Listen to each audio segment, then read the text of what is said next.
علیکم بسم اللہ الرحمن الرحیم۔ Welcome to Allama Iqbal academy YouTube channel. Video شروع کرنے سے پہلے آپ سے ریکویسٹ ہے چینل کو سبسکرائب کریں، شیئر کریں، بیل آئیکن بٹن دبانا مت بھولیے گا، اپنی قیمتی رائے کا اظہار کیجیے گا۔ اس میں مشتق کی اقسام، اس میں مشتق کی 5 قسمیں ہیں، وہ درج ذیل ہیں۔ اس میں فاعل، اس میں مفعول، اس میں حالیہ، اس میں معاوضہ، اس میں حاصل مصدر۔ اس میں فاعل وہ اسم جو مصدر سے بنے اور فاعل کے معنی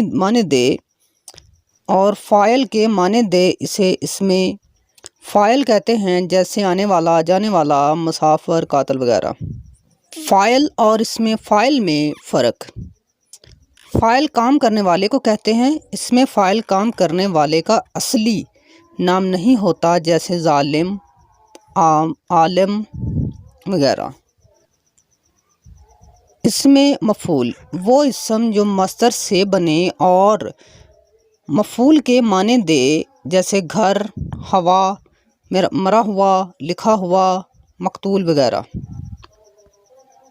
مفعول اور اسم میں فرق۔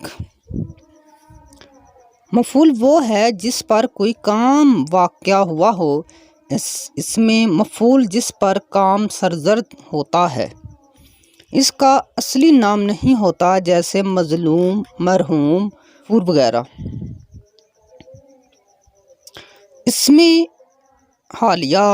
حالیہ وہ اسم جس سے فاعل یا مفعول کی حالت معلوم ہو، جیسے دوڑتا ہوا، مارتا ہوا وغیرہ۔ اس میں معاوضہ وہ اسم مشتق جو کسی کام کی اجرت کے معنی دے، جیسے دھلائی، لکھائی، رنگائی وغیرہ۔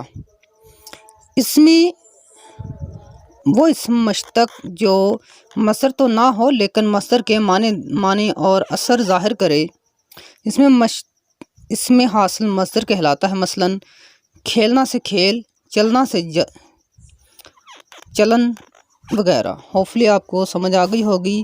آپ سے اگین ریکویسٹ ہے چینل کو سبسکرائب کریں، بیل آئیکن بٹن دبانا مت بھولیے گا، شیئر کریں، کمنٹس کریں، اپنی قیمتی رائے کا اظہار کیجیے گا۔ اپنا اور اپنے چاہنے والوں کا خیال رکھیے گا۔ اللہ حافظ۔